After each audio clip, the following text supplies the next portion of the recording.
right, last of our little lessons here for chapter 5.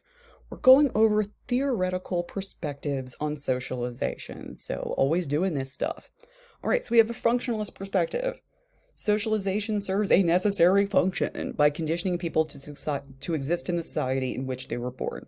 So the functionalists are going to think that every single portion of our socialization, be it school, daycare, family, religions, whatever institution is doing it, every single one of those things are necessary, and they're all required to make sure that we don't all murder each other when we're adults.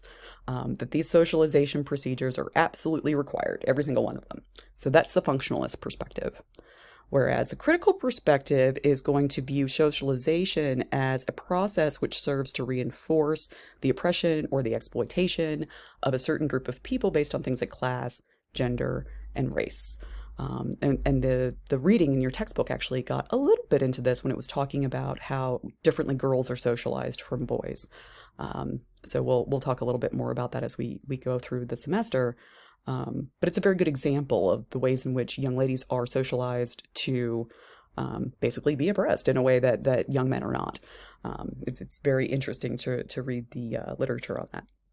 And then finally, we have the symbolic interactionist perspectives.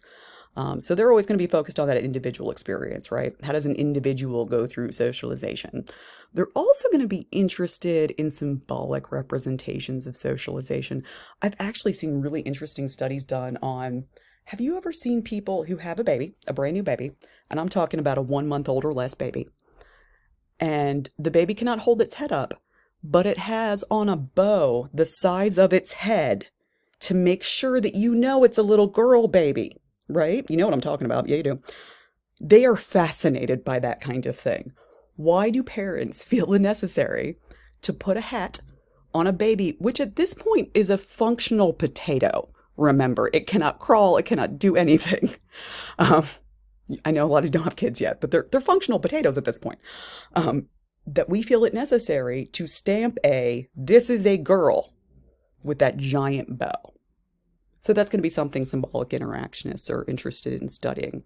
So as always, lots of ways to look at socialization, and we'll talk more about the best ways for us to incorporate these theories as we move through this section.